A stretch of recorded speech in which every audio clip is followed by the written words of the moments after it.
My name is Sheldon Moore, and I lived on Clifton Court. I came here in 1962. I farmed 1,143 acres. I was always interested in the water plans, and in high school in those days they were talking about the Reber plan. The Reber plan was to put a barrier across the Carquinez Straits and conserve water that way. That was thrown away sometimes. So in 1960, the State Water Resources was formed. They had no help. They had I remember when their first people. Anyway, they decided they were going to put in this water going down south, and originally it was supposed to be 5,000 feet, just like the federal. That's cubic feet a second. The federal's canal was originally designed for 5,000 feet, cubic feet per second. We always refer to them as second feet. So then they decided, they had the right of way, they could make it to 10,000 seconds. And they would pump, they were going to only pump water in the winter.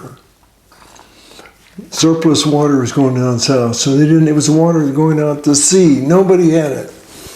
That's what they told us. Well, that wasn't the fact, really. It wasn't the exact fact, because they didn't tell anybody that we were the combined pumping there in Clifton Court is going to be 15,000 feet. Well, that's a huge amount of water, because normally the siphons around here, they were floodgates originally. It was all gravity water, no pumps, and they would take about 10 feet. We had 2 of these on the ranch, so we took out 20 feet. Now I've got old pictures to show the levees before they started pumping and after. Actually the water, they weren't pumping much when I came out here in 60. Started farming in 62. They weren't pumping much water. You couldn't tell. In fact, my pump on the canal I had to make special precautions to make sure the siphon breaker worked, or you'd keep siphoning, so that pump would actually operate as a siphon. So that's below sea level. Okay, when they started pumping, all hell broke loose, all the pumps. Well, first of all, the federal, when they started pumping, they had no screens. So they pumped all this crap up to the deal. They didn't know what to do with it. So they condemned for the fish screen. They condemned Mrs. Ritchie in the 50s, 50-something. Anyway, what they did then is put that to keep the trash out. So they didn't pump enough to even notice that it was pumping. So I wasn't aware. But when they started pumping 15,000, and I started yelling, I said, "You're taking all my soil." And I was pumping. I had cement ditches, and before they would run clean water. Now they were getting mud in them, and they were getting mud in them 2-3 inches deep. It was coming off of my banks, my levees, my protection. So the long and the short, I put thousands of tons of rock from basalt. Basalt was the only supplier of rock. I put thousands of tons on the levees to keep the levees there. They rocked all their levees, but they wouldn't rock mine or pay me a dime. So I was if I hadn't been pretty good, made big money, I raised good. My main product here in those days was sugar beets, and I had a 44-ton average with 16% sugar, and in those days that was excellent. It was twice the average, and made some money on it. So I had some money, and Then along, after the state put in their water project, they ran up Italian Slough. Their intake was Italian Slough, and my good friend Frank lived right next to the intake, and so some of my history on this can even go back further, because Frank was there, came in '47 out here to Clifton Court. But what we have is now we've got too much water being pumped. After all, what can you can't get 15,000 second feet out of these little canals, but they are. But it lowers the water. It's just totally screwed up. So I've been subsidizing the state and federal for over 50 years, and it kind of gets tiresome, because you can only do so much. But if it's not right, if I had to do anything I could do, I either had to quit farming or I had to do these things, because that's they went from gravity. I don't know if they had gravity feed. The ranch there were tubes through the levees below water, and they just opened those and let the water in, and then they would regulate it on the other side. But it was a very deal, and we call it it wasn't a siphon at all. It was direct, so there's no electricity. So when they started this, the federal started when they pumped heavy. They would pump heavy at times. I guess first they wouldn't get any water, so they put on these little makeshift pumps made by Milano, and it was a low lift main to be pumped maybe 4 or 5 feet. There were propeller pumps, were very inefficient. The curve the height goes up, the power demand goes way high. So they were definitely a propeller pump, and they pumped the natives to keep coming. So that didn't, but it raised the cost. So what do? You either quit, pay the cost of doing that, or you quit. You have no choice. You're not going to. So I had no choice, and luckily, I made enough money that I could do this. But it was a tremendous amount of money. The state decided the water up Italian Slough, they couldn't net enough. So then they said, no, they're going to condemn the whole damn thing. So anyway, they ended up with 560 acres or so, and that's it. It was a kind of an ugly deal. The state was not too pleased with me, because they didn't. First of all, they didn't want to pay anything for the ground, practically next to nothing. Hell, you couldn't buy ground with water rights, and these water rights on this ranch. This ranch was irrigated in the 1880s even. 1880s for sure, probably before that. I know it was in 1889. And we know that there was the history of people who were the first real farmers. They tell me there was asparagus farmers. This was asparagus. Some of the best asparagus in the Delta was grown here, because it was, for some reason, it was early. You got early asparagus, and they loved it. So anyway, we ended up so right I am today. I mean, I haven't farmed. I moved off here in '03, and have had tenants on here since. Is it clear that the whole Clifton Court was 3,000 acre feet? 3,000 acres. 3,000 acres, and there was a consortium of farmers. It was Reclamation District 802 that took care of the levees, and so everybody else got bought out.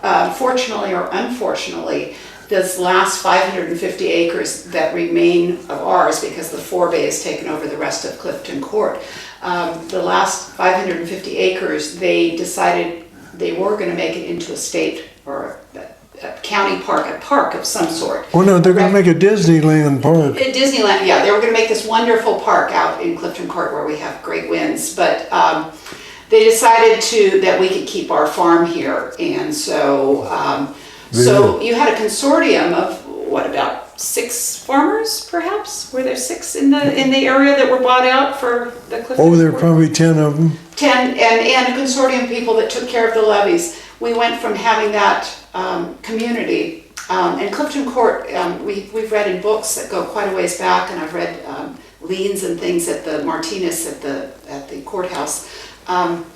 Clifton Court was just a wonderful place to grow produce because you have the river that leads to San Francisco, so they would ship things to San Francisco, or you had the tracks that a mile from the place that would ship things to San Francisco in the Bay Area. So Clifton Court was just this growing mecca. It's about 4 or 5 miles from the Byron spa, the Byron Hot Springs, where people had come since the 1890s. So it was very clear that this area was early developed. And so we're the last of the survivors, 550 acres. We actually own 635 acres because we own to the middle of the river, and we own an island that is empty. But all that means to us is we have to take care of our own riverbanks. And like my father said, we've re-rocked them 3 times because the amount of soil that is pulled away from the river when they pump either at the Central Valley Project, the federal at the Delta Mendota Canal, or at the state where they're pumping as much, well, double that amount at least, if not up to 15. So we're on either side of it. We're the only property that I know of that's right between all this pumping, and our riverbanks just, when it starts leaking, you can't wait for the state to give you money. The state has never given us a dime for the last 20 years. We've written countless letters asking for help, and we're basically ignored. So that's just a small part of the history, but the state and federal government doesn't care about our little farm at Clifton Court. There's so many changes in years. I was on the Byron School Board when they decided to build Discovery Bay, and they came to the meeting and they said, oh, this is vacation. There's not going to be any kids here, and so you don't have to worry about anything. So I said, I don't believe that. And I was only one on the board of 5. I voted no. The rest of the people didn't understand it. And Discovery Bay is, as you know it, there's a lot of kids going to school there. It never was what they said it was. But that's what you run into in farming. You run into people that are dishonest. You run into the governments that's dishonest. And so it's kind of a hassle. So it's kind of what you do. You have to survive. And you got to fight these guys and make sure they're honest. That's all we can do.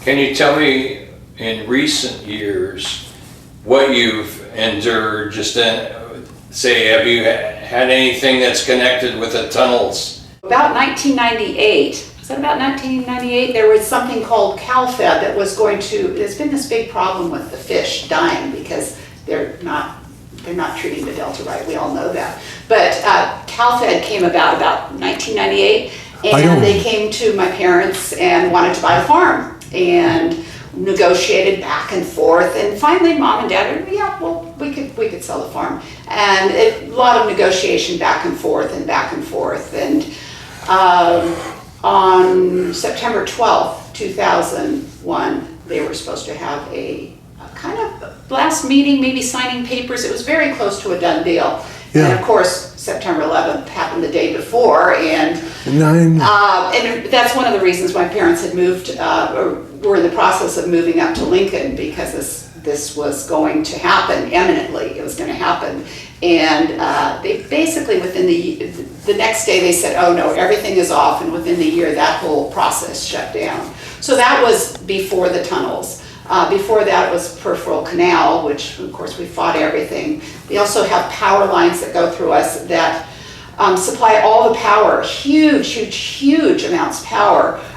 It takes, we can drive you by that later, but a huge powerhouse to get all the water pumped over down to start the journey south. It's a huge process because water is very heavy.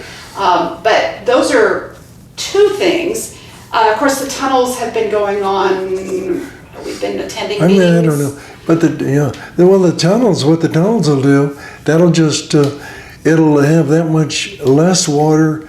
Pure. They'll take the good water from the Sacramento River and take it and send it directly south. Mm-hmm. And you won't know how much is going.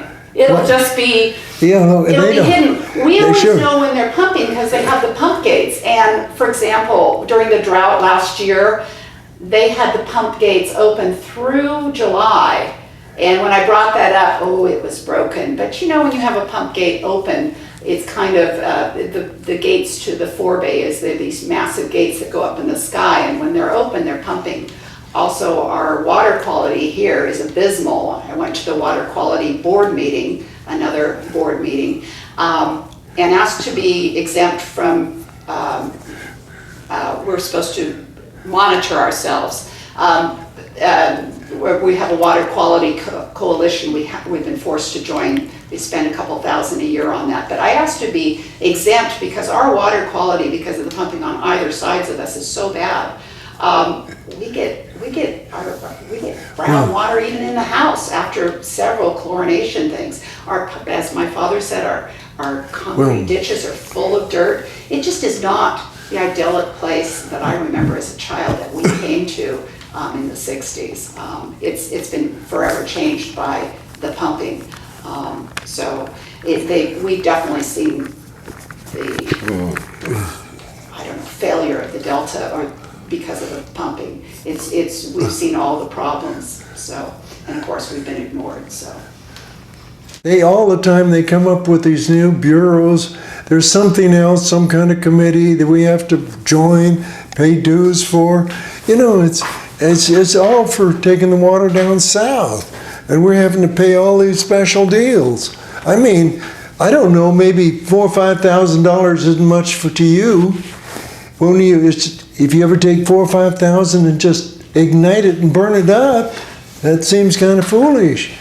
And that's what they're doing to me. They're charging right now. I've got over $5,000. How much would you say that you had to donate to the state over your lifetime? Would it be $1 million? It would be several million. So because of what's the present worth of 200 tons of rock? I mean, that rock, I probably know it'd come out with checks of a couple $100,000. I probably put out $400,000. And that was 40 years. What's the present day worth of that? That's what I'd like. Do you have to know how to figure that out to give me an answer? Well, and the second part if you can't figure that out, don't ask the question. We've come to realize we had floodgates. We didn't use any electricity. We now have, we have two pumps. One that was put in the Delta Mendota when they took the floodgate to put in. We got three pumps. When they put in the fish screen, and Mrs. Ritchie, Dad refers to her, was the person we bought this ranch from. We bought it in the end of '61, so you were out '62 farming, but oh my goodness, just the pumps alone, and don't get me started. Because they don't monitor and take care of the properties, we have people tearing up pumps, shooting them. We've had to replace pumps that were shot. We've had to put new electricity panels on people that have shot. Right now, I'm dealing with the state, with the state of California? The state water project with, I thought I dealt with it back in December. I was out with our new tenant and we noticed these huge holes, and I called the head of... And the fence. And the fence that lead directly up to the Clifton Court Forebay. I called the director at the Forebay, and I was given the runaround until I called her boss in Sacramento, and then I was treated very nicely, but supposedly our fences were fixed back in December, and my tenant just tells me now they've never fixed them. They do things like they say, oh, well, we go around, we patrol 2 times a day. Well, they've allowed all these berry bushes to go, they're huge, and they're right in front of the fences, so you Well, they can't come tell through. it. So you can't tell where these rips are, even when we've told them they haven't taken care of it. Well, But the worst part is, now the berry bushes, oh, those are protected. Well, there was never a berry bush. We'll show you pictures. There was never a berry bush anywhere in Clifton Court. Certainly, and so they've allowed this mess to happen. And that's protected. they pay people to monitor, and they pay people to monitor the schools. Well, they don't work. They're ineffective. So we're not only paying for it as taxpayers, then we're having to show them what to do. My tenant's going to meet with them tomorrow. I said, well, how much are they paying you for that? You're doing their job. This is their job. They're supposed to, it's all in our condemnation papers. They're supposed to maintain the fences. Well, They maintain an attractive nuisance. We're constantly kicking people out. We're constantly having to redo things. We figured the other day it's at least $50,000 a year. That's when, somebody doesn't wreck a pump. Just, putting out squirrel bait because of the squirrels that they let run. Gosh, there's so much kicking people out. There are people here on a daily basis, and families, they walk a half mile to get to the Clifton Court Forebay because there's great fishing there. Well, it's wonderful, but I've asked them to install video monitoring devices. Simple in this day and age. They won't do it. So. well, what they need to do, they have what turned out to be a very attractive fishing place. That when the fishermen found out about it, I said, I don't care if they fish over there, but I don't want them running through because with these hundreds of people running through they run over the crops, they steal things, and I said, I don't want it's your water. You provide a parking place for these people so they can come to your fish. You want to be either that or kick them all the way out. Oh, we can't do that.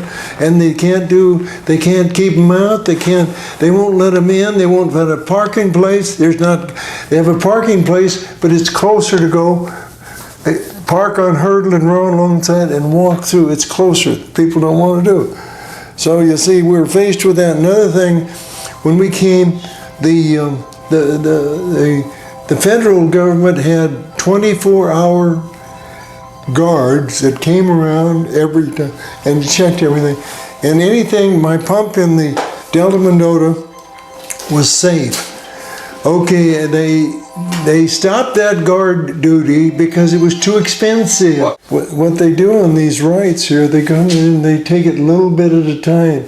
Like I say, the fact that they shoot, the federal doesn't monitor my deal down there. They put the pump out there, took it from my property, put it on theirs. It's 160 feet of pipe to get from the pump to the bank. And then it got to go through and under. But it's almost impossible. You look at what does it cost, 16-inch pipe, and it lasts 50 years. And it wasn't, with the floodgate you have nothing. And they got all that, and it takes I got to get a crane that costs $2,000 a day, plus move in, move out, to when I pull that pump on the river. It's the only thing that'll pull it. And things like that, you're just absolutely, you're at your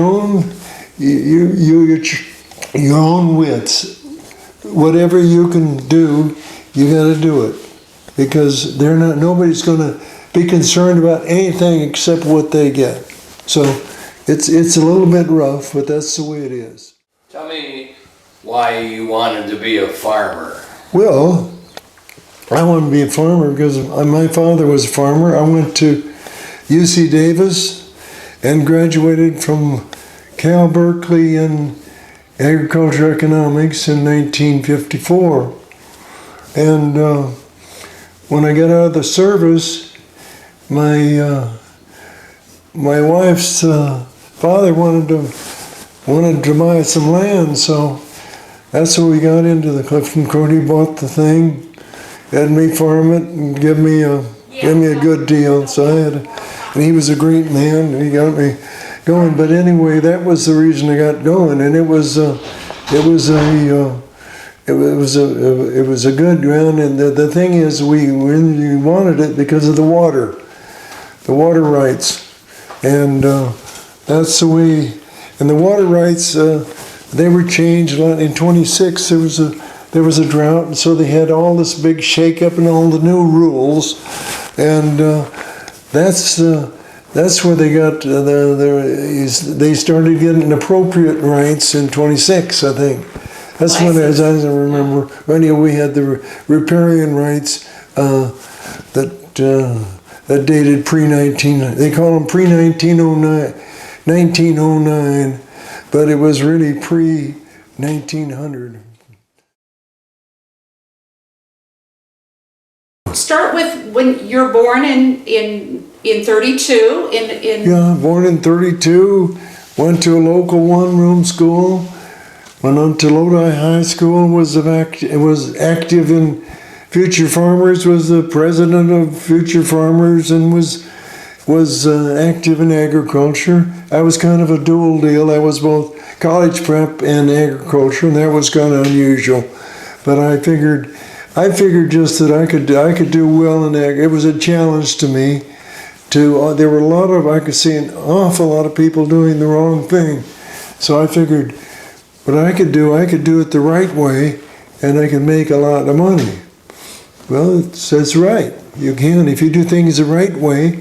But I went from Lodi High School to UC Davis, and then because of the war, Korean War, we all had to serve in the service, one service or another.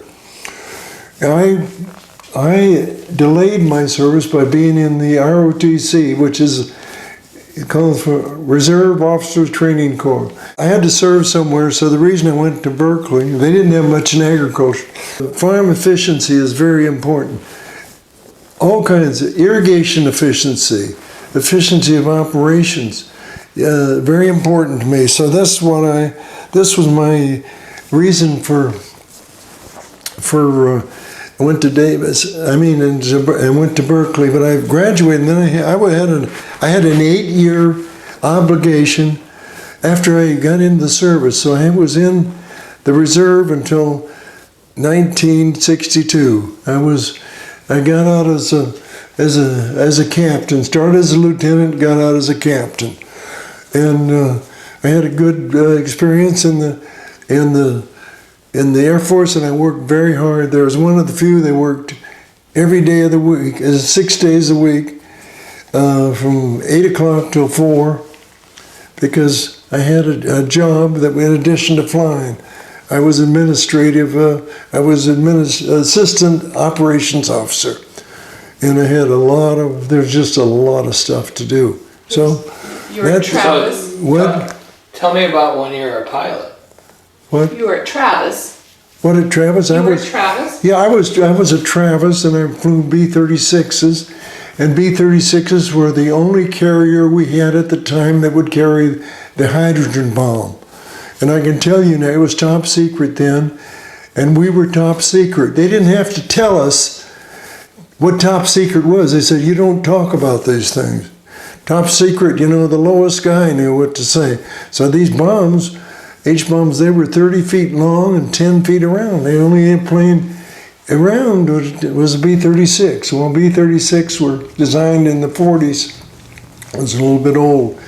But anyway, there were 36 of them at Travis Air Force Base, and 36 out of 275 operational B-36s. That was our first line defense from 1955, I think, to 59, and then the B-52 took over. But we were in the interim, and so it was a very important part of our history. But we didn't ever go to war. If I'd have gone to war, I wouldn't be here.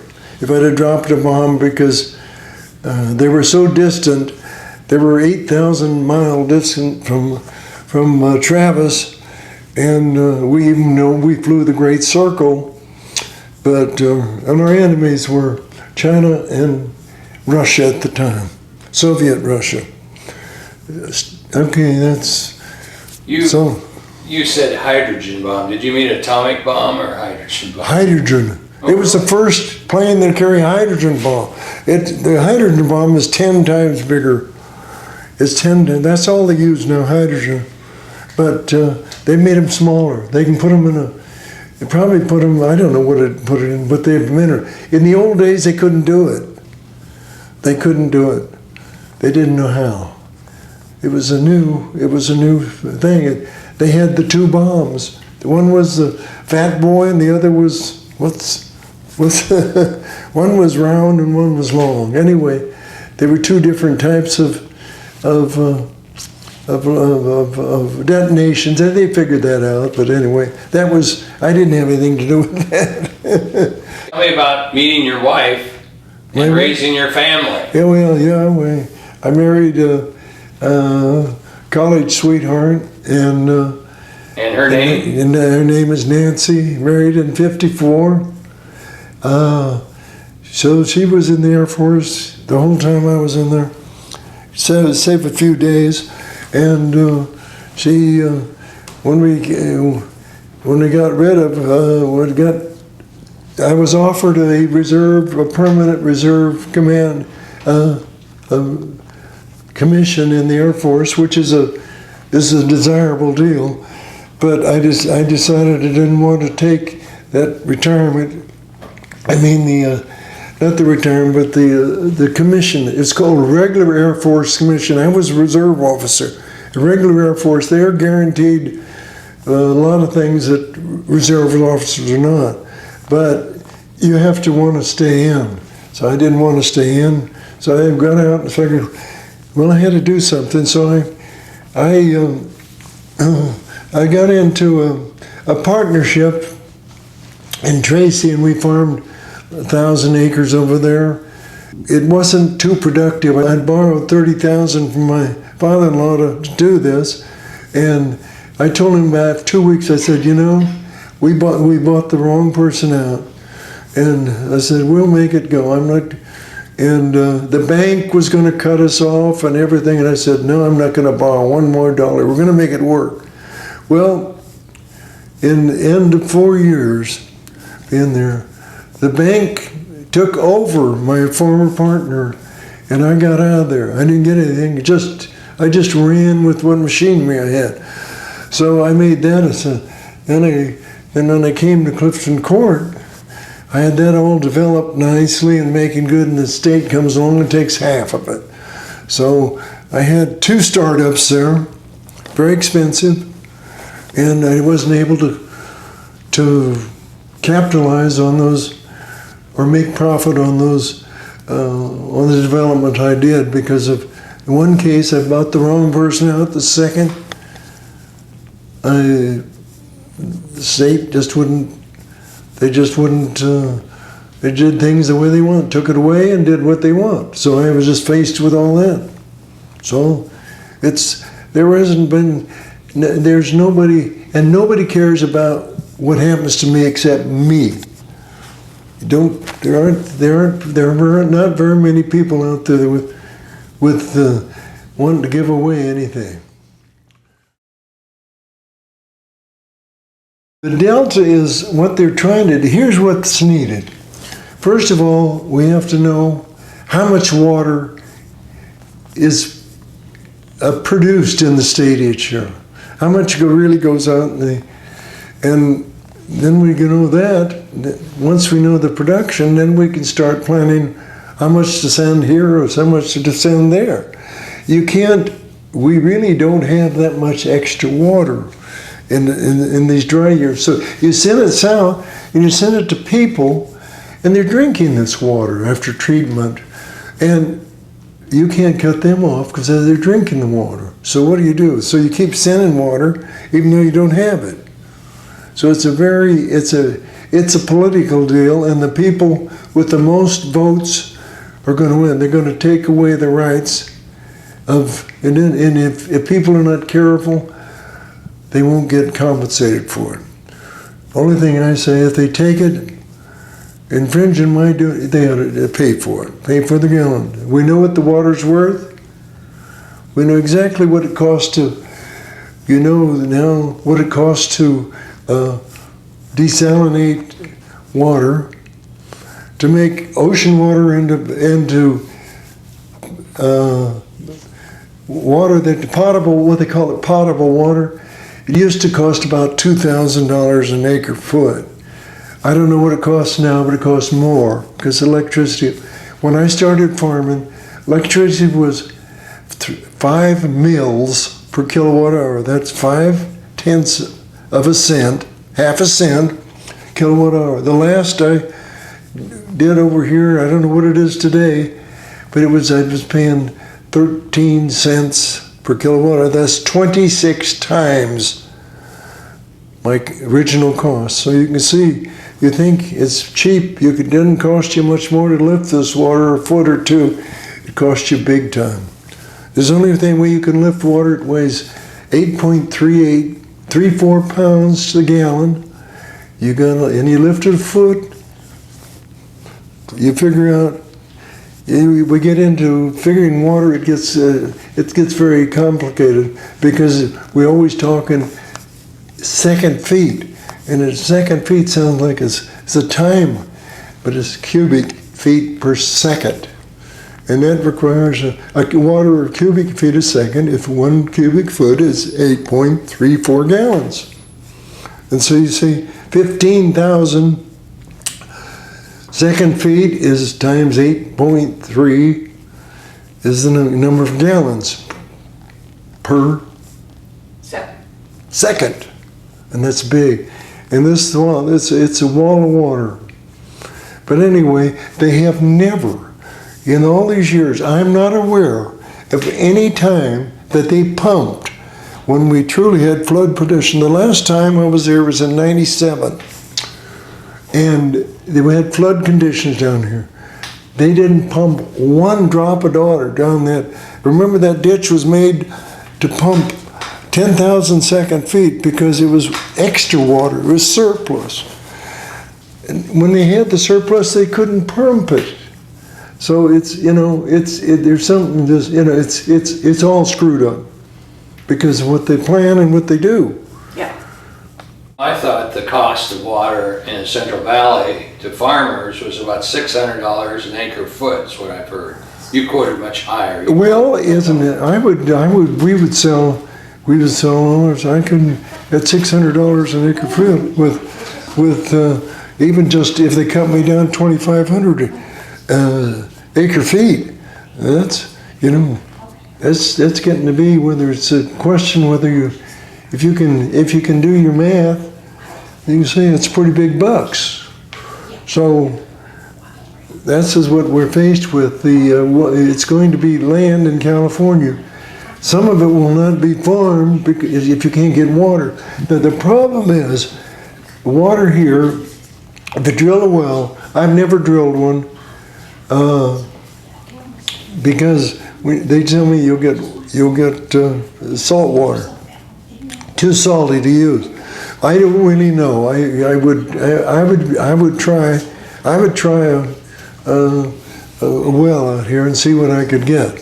Because I think the land will come out of production because at $600 I can make, well, there's some big money in farming today, but I could make probably, boy, selling that 2,500 acre feet of water at $600.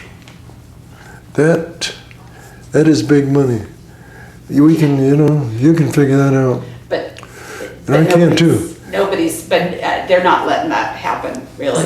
I mean, there's talk about Yeah, well, they're reality. Well, they're fine. When I was down south, I had a ranch, an almond ranch in Newman. When I got converted here, I went to get some other ground. Well, there wasn't not too much good ground available. What I got out of this, because I was just a tenant, so I had to get some ownership. So when I went down to this ground in the Newman area, and I developed 530 acres of almonds. And in 1 year, I was short of water and I had to buy, and at that time, I had to pay $175 an acre foot I bought it from Met Water. Yeah. And Met Water didn't have, where in the hell did they get their rights? Anyway, I bought it from Met Water and paid $100, and you know I didn't need to use it, and I never got that money back. They took the money and ran. Didn't deliver the water. And they wouldn't let you divert our water rights So they got south either. Yeah. Yeah. The state does whatever Met Water wants. Yeah. And anyway, okay, now we'll go out and take a look at the ranch. Want to show you all the different deals on it, and so you understand. You have to look at it to really understand it. So we'll go out there, take a run out there, and take a look, and then we'll go from there. Thank you. Well, we moved here in 1963.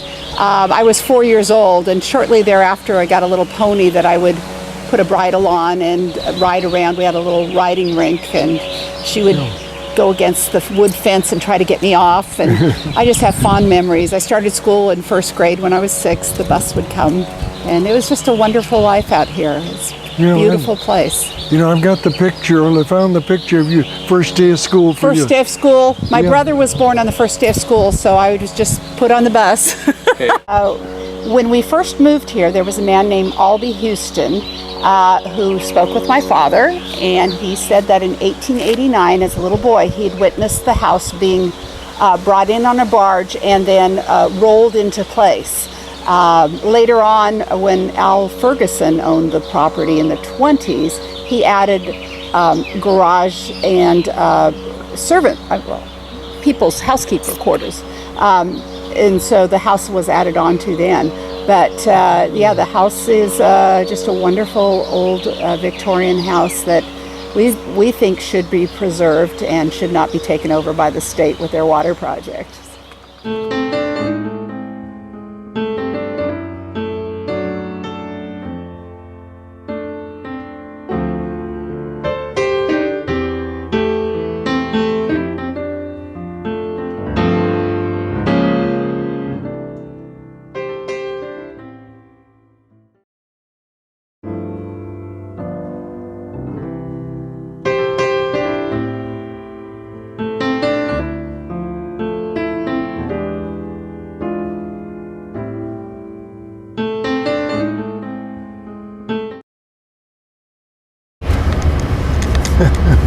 Some of my stuff.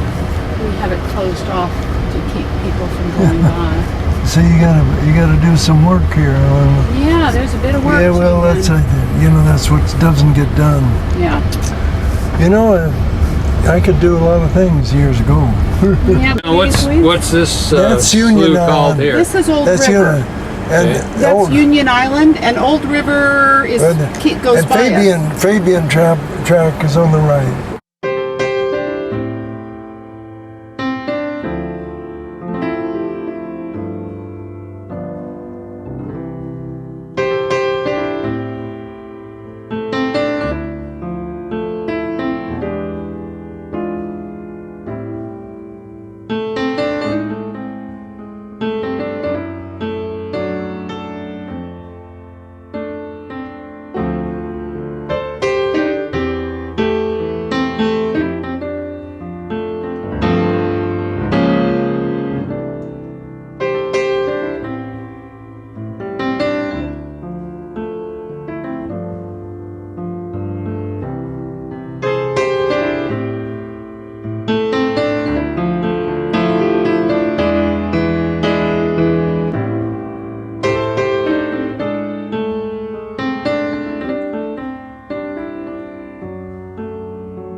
used to be a ferry. There used to be a ferry slip down here that was, when we first came here it was closed about 1960. Let's see. You can see the power lines. They condemned our property for the power lines, that the enormous amount of energy that it takes to take the water. You know, once they start, those are power for everybody, and they use the power condemnation to bring them across. And so we've only got 2 sets of towers. In a lot of places there's 4. They've doubled up the circuits on those. Yeah. Because I didn't want them there. This used to be one of our labor camps. Especially during the 20s, they would have huge amounts of people come in to pick the asparagus. You can see the beginning of the forebay is all here. You can see they are working. The gates aren't up today. The gates are up. How can you tell? There's these huge. They lift up, and they're huge pieces of metal. And you can't see the huge pieces of metal. That doesn't really mean anything, but yeah, that is they're closed. They're not pumping. Yeah, yeah. So we won't. So there's this over here. That's a ferry slip. This It is used to the be ferry the slip Clifton was here. Court Ferry. Yeah, and it would go across to Union Island. It takes what, about an hour to go? To where? Oh, to drive around to Yeah. there? But Yeah, now take an hour. is that a That's pump? a pump that we had to have put in instead of our floodgate. So that's one of them. That one doesn't get messed with as. No, they stole the motor from it a couple of years ago. We have terrible, there's just, farming has terrible problems. And these pumps are a pain in the ass. Yeah, what we had was far superior, and it was environmentally sound, it was cheap, it was good all around. Now, Anyway, this is big enough. So all of these, the levees, we have to take care of. You see, and we go from here clear down to Byron Road almost. From here we go clear down. It's a long, What you came in long on strip. Birdland So, Road. 640 acres is a mile square. This is a little bit less than that, but it's look at that tree that went over. Yeah, that's Oh a big yeah, old isn't tree. that something? There's Yeah. just a lot to do. There used to be a ferry tender's house there, Really? and they moved it. Okay. And, That's why I don't remember it. Don Armstrong, Yeah? he got it. He knew the guys, you see, from drinking coffee down there, Okay. and they told him about it, so he got it. Wow. It was just a For little nothing. house. A lot of little old houses. I would have just soon kept it there. So this is, we have an island that we haven't been on since the 1960s. That was a 3-acre island. Now we think it's about an acre or two, because the river has just eroded it so much. This property that has the shape on it had a lot of problems with the forebay leaks. That's another problem, and so it's hard to grow crops on that. So he's turned it into a sheep business, which seems to be pretty good. Isn't that funny even? River's low on this side. I didn't realize. The river is low, that's why the gates are not open. Not open. So what's the story behind this old structure here? This was it's a bunk house, and there's old beadboard and bunks, old metal bunks, and a big old refrigerator that's looks like an ice box. Which one was the carriage house? Right here, Oh, okay. because you see the double door would open. Call it what you want. It was the 1880s. They didn't have cars. So this house, we had to have been doing well to have brought in this grand, mansion, basically, compared to what the rest was around here in the 1880s. There just wasn't a lot of houses. So anyway, we clearly need to do some more work, but it's really hard. The last time we thought the property was gone in 2001, and it's 15 years later. We don't know what's going on. We love the place, but it'd be nice to know one way or the other what's going on, but I don't think we know that. We're certainly for saving the Delta, big farmers first, but we're realists too. So.